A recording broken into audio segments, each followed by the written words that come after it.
Dapat Bang. Kalina gimana ya kan? Akhirnya dibebas dari penjara sendiri. Seperti apa sih Kak? Agak kencang ya Kak? Ya, alhamdulillah ya, seneng banget bisa ngeliat dunia luar.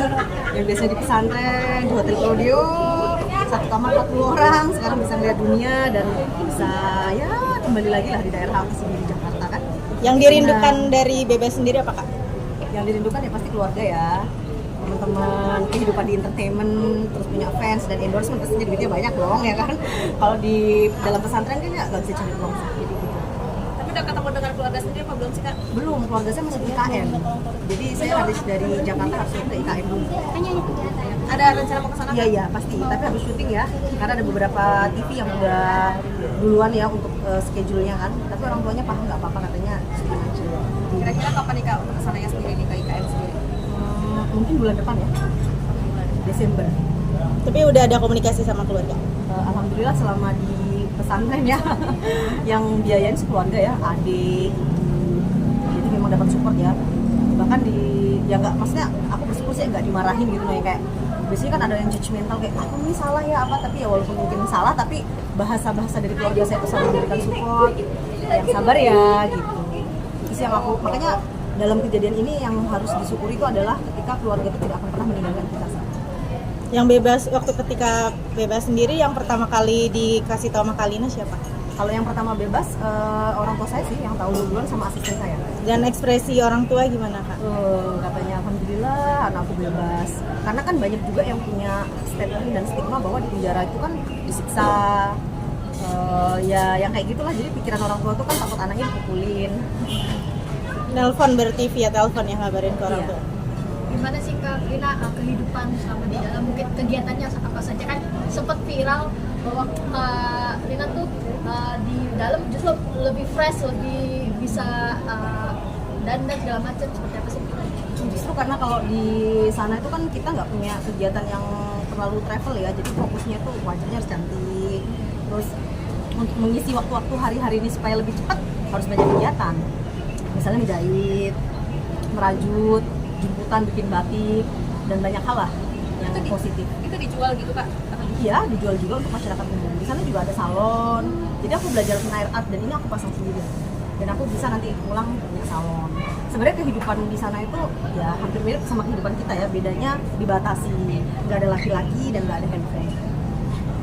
Seperti itu. Mungkin merasa ketika pertama kali di sana kan mungkin sebagai manusia pertanyaannya biasa bebas harus terkungkung di dalam ini, seperti apa sih mungkin titik kemarin shocknya sendiri?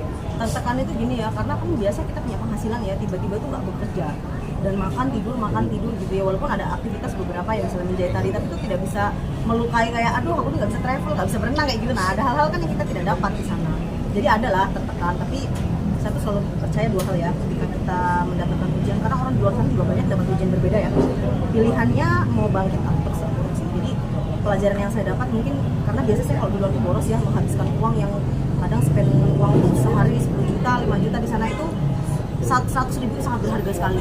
Air juga hemat gitu kan, dibatasi misalnya kayak seember, 2 ember gitu, jadi lebih hemat itu loh, yang harus rasa syukur disyukuri. Berarti publik menilai kehidupan di dalam tuh apa, jelek atau ini justru malah menakutkan gitu buat kalian gimana? Sebenarnya kalau menurut saya pribadi ya, kehidupan dimanapun itu sama. Kalau kita bisa survive, bawa diri sama aja sih sebenarnya. Karena kan justru kita sebenarnya kan di sana kapasitasnya 100 orang ya, tapi hampir 543 orang, banyak banget. Jadi kita mungkin punya nasib yang sama, sepenanggungan. Jadi nggak juga orang jahat sih. Maksudnya ya sama-sama aja. Ya kalau misalnya orang nggak cocok, mungkin namanya kita nggak sekandung ya. Jadi misalnya ada bandar lah ini, itu kita nggak cocok ya berarti itu lagi nggak cocok aja. Tapi kalau untuk baik, perilaku dan lain-lain sama aja di kehidupan kita di normal. Cuman ada hal spiritual yang aku alami kayak saya tuh mati suri gitu kan. Ketika saya di penjara kan saya nggak bisa melihat orang ya. Jadi saya tuh merasa kayak apapun mati ya, karena aku bisa melihat orang gitu misalnya kan. Kalau kebenaran kita ada di kantor ibu ya, ada acara, kebenaran jalannya nggak kelihatan tapi ada kacanya gitu ya. Aku bisa melihat mereka, tapi mereka tuh nggak bisa melihat aku. Jadi secara emosional, secara spiritual tuh berasa kayak mati suri sih. Jadi kedekatan kepada Tuhan itu lebih dekat. Karena udah merasa, bahkan saya bebas ini kayak masih nggak percaya loh. Sampai aku cubit, beneran nggak sih aku ini bebas. Ya, mungkin adaptasinya di sana gimana? Berapa lama untuk bisa beradaptasi ketika itu? Lama saya itu kan sempat depression ya, yang susah tidur gitu ya. karena ya namanya penjara panas lah ya.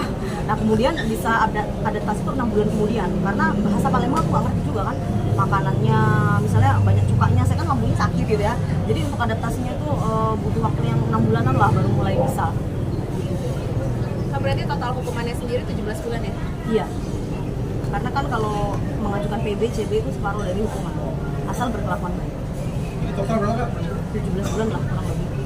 Kak, tadi kan sempat ngucapin ke beberapa artis, katanya sempat main juga, ada Dinar sama Saiful Jamil. Seperti apa?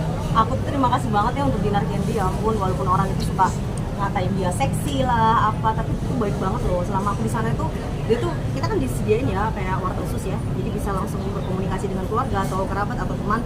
Saya selalu bilang gitu kan, kayak dia tuh tanpa ditanya duitnya masih nggak kayak gitu. Jadi kayak sebelum itu 3 kali kirim, dan Bang Ibu udah 5 kali sih besok. Dan dia tuh selalu kasih surprise, kayak tiba-tiba datang. Dan Anissa Bahar juga buat rekan artis kayak Anissa Bahar, dia bawain aku sabun, baju pas kunjungan. Terima kasih banget atas kebaikan. Terus Mami Online juga loh yang lagi viral, Isa Sega itu juga sering kasih aku uang. Tapi kalau sama Mami Online tuh aku mesti bilang gini, Mami Online rumahnya 6 miliar loh, mobilnya keren, kasih aku uang. Baru dia cepet kasihnya. Tapi baiklah Mami Online tuh bagi aku. Lina ini kan udah bebas sendiri ya kan, kamu rada takut gak sih maksudnya untuk bersikap, untuk kelakuan kayak gitu-gitu nih Kak? Iya, aku tuh sebenarnya gini ya, kayak waktu aku dapat problem ini ya, maksudnya case aku ini, aku juga masih kayak nggak percaya loh hukumanku sebenarnya. Ya maksudnya oke, aku salah, berat banget sih menurut awalnya ya, tapi lama-lama jadi kayak ya udahlah. Terus abis itu ya aku hati-hati lah, karena apa, rugi waktu. Misalnya 1 jam kita bisa dapat 10 juta, ketika 17 bulan di sana kalau diakumulasi udah 2 miliar loh, hilang secara materi, belum secara perasaan kan. Kita harus pisah dengan keluarga, habis itu nggak kenal siapapun, nggak ada keluarga di sana. Jadi harus lebih hati-hati. Maksudnya aku pilih-pilih dulu lah, ini membahayakan apa enggak kayak gitu. Padahal yang saya lakukan, maaf kata, saya tuh bener-bener nggak tahu waktu itu gitu. Tapi ya tetap aja sih, saya udah menerima dan ikhlas dan tidak dendam pada siapa. Menjadi pelajaran buat kamu juga nggak sih Kak ke depannya dalam membuat konten setelah ada kejadian ini? Iya, pelajaran banget yang harus hati-hati, apalagi kalau yang namanya agama, ras, dan suku. Kan Indonesia kan Bhinneka Tunggal Ika ya, jadi aku harus lebih hati-hati sih. Maksudnya mungkin maksud kita tidak, tapi orang lain. Jadi apapun yang terjadi kalau menyakiti orang itu hati-hati aja gitu. Jadi aku sudah bilang ke manajer aku ya, semua kontenku kalau bisa dilihat dulu baru diupload kayak gitu.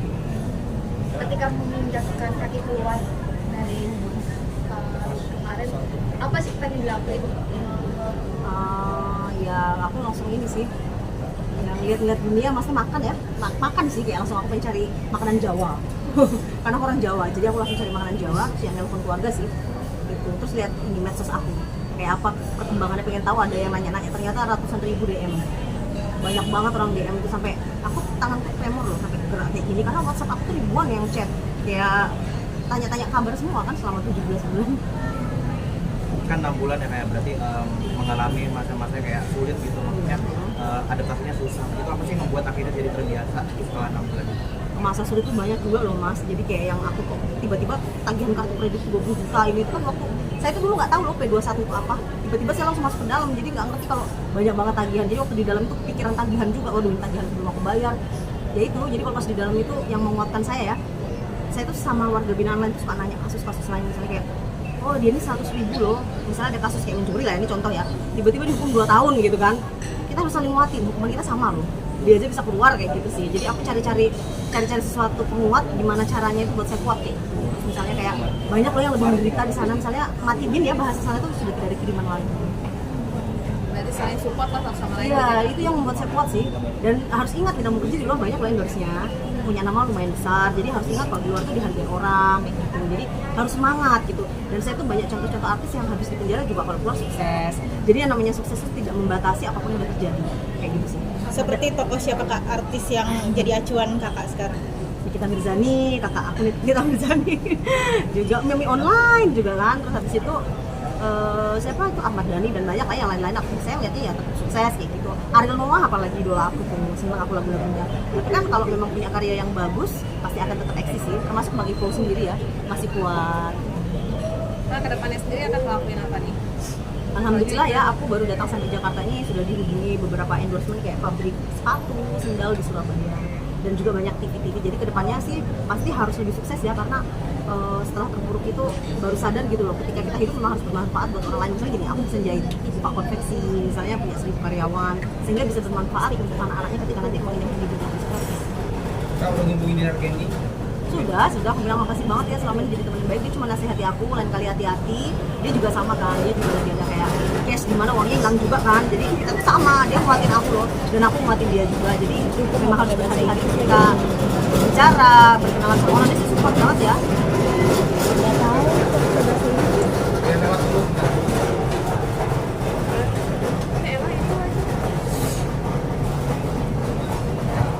Oke, ini berarti sudah mau comeback lagi ke pekerjaan, sudah akan menerima pekerjaan.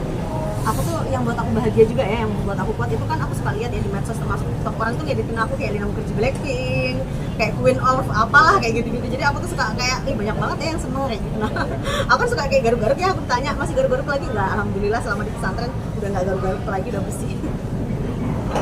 Kak, tapi selama berapa belas bulan di pesantren, 17 bulan di pesantren, 17 ada lebih perubahan, sih, hampir 18 emang. ada perubahan fisik gitu nggak sih Kak? Apa sempat kurus karena pikiran? Aduh, gemuk, makin gemuk, makan terus.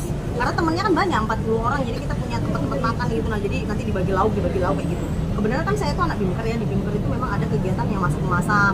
Jadi orang di kamar tuh masak-masak, jadi banyak banget yang kasih aku makan. Aduh, aku sampai pas timbang 70 kg coba. Nggak muat semua waktu asistenku bawa baju, ya ampun, gemuk banget. Berarti ya nggak ini ya, nggak sedih-sedih banget ya, nggak lah, tetap sedih lah. Jangan dicontoh ya. Ya, Kak, kemarin kakak ketika keluar dari penjara juga tidak menghilangkan ciri khasnya kakak pakai baju India. Itu sudah dipersiapkan atau bagaimana, Kak? Sebenarnya bajunya bukan baju India, tapi karena aku gaya India terus, itu aku desain sebenarnya kayak ala Hollywood loh. Mungkin karena muka aku Indiaan gitu lah ya. Jadi itu kita desain sama warga binaan semua loh. Nanti aku bilang kalau aku masuk TV ya, masuk TV nggak muat loh TV-nya. Jadi aku mau pakai baju dari warga binaan, biar teman-teman saya tuh bahagia gitu. Berarti menjalin pertemanan di Iya, sana juga. saya juga nanti kalau rezekinya banyak pengen kesana lagi sih. Maksudnya tuh sepenanggungan ya pernah kayak gitu. Jadi aku nggak bisa melupakan teman-teman di sana juga baik-baik sih. Jadi berarti ini bebas sebelumnya bersyarat apa? Saya masih pembebasan bersyarat ya, dalam arti kalau udah mau 18 bulan sisa dari itu kan 24 dikurang dari sisa Berarti wajib lapor atau wajib lapor. Tapi kita mau pindah sih dari Bapas Palembang ke Jakarta. Udah kita urus, jadi nanti saya wajib lapor sebulan sekali di Bapas ini. Kak, mau nyoba bikin konten-konten ekstrim gak sih? Tapi halal gitu, ada keinginan kayak gitu gak? Yang halal ya? Wah, ini mancing loh. Ya kalau namanya dunia artis nggak usah kita pikiri loh, sensasional itu kan untuk menaikkan ya engagement, endorsement dan lain-lain. Tapi yang jelas mending dapat uang yang pas lah daripada misalnya naik tapi harus menjerumuskan diri sih. Jadi aku udah bilang hati-hati aja. Dan apa yang terjadi pada saya jangan ditiru ya. Maksudnya walaupun saya cerita ada kegiatan ini tuh kalau bisa jangan konten-konten kan banyaknya public figure tuh mungkin pengen ngetok atau apa. Tapi kalau saya kemarin bener-bener nggak tahu, nggak berpikir aja gitu loh. Jadi emang kesalahan terlalu ceroboh orangnya. Karina pengen liburan dulu atau pengen ada apa? Langsung kerja. Jadi saya diundang ke Surabaya nih dari ada pabrik tas ya, 40 pabrik ya. Jadi memang sebelumnya udah pernah endorsement. Jadi gini, untuk sepak terjang Lina Mukherjee karena endorsement sebelum itu ada 25 produk ya. Ada yang continue langsung diterusin dan ada juga yang langsung tahu oh ini loh langsung. Jadi udah kontak manajer saya sih. Berarti langsung ya? Iya. Berarti udah banyak kerjaan nunggu. Udah alhamdulillah sih. Ya dibanding yang lain ya, misalnya kayak ada warga binaan lain aku pulang kerja apa, kan banyak kasus itu kan narkoba ya. Bingung mereka, tapi kalau untuk Lina Mukherjee karena udah sering tahu cara konten, udah sering tahu jualan, apalagi punya just tip luar negeri juga ya, macam-macam lah. Jadi pas pulang nggak terlalu berpikir untuk cari uang yang terlalu berlebih. Cuman ya sekarang memang nggak yang ada uang banget sih, tapi kalau untuk makan aja cukup lah. Apalagi untuk sama rekan-rekan media jajan cukup lah. Kalina boleh di-spill gak sih saldo rekening kakak selama 17 bulan di pesantren mengalami turunan sampai ke angka berapa? Sampai ke angka berapa, di titik berapa gitu Pak? Sampai berapa ya? Kayaknya sih 5 juta ya. 5 juta. Cuma 5 juta Tersisa segitu? Ya selama kemarin 17 iya 5 juta nggak ada lagi duit aku, tapi memang beberapa orang menghutang uang saya ya. Saya tuh kan orangnya kalau di luar loyal ya, ada orang menghutang 100 juta aku transfer kayak kacang gitu loh, gampang. Jadi 700 juta aja uangku di orang coba. Jadi itu belajar buat aku tidak menghutangkan orang, mending ngasih. Pada dasarnya sekarang saya susah nggak balik duitnya kan. Jadi buat kalian yang nonton kalau punya utang sama aku tolong boleh dibayar. Kasihan aku nih dari pesantren, dari hotel Prodeo harus perawatan, balikin uang aku.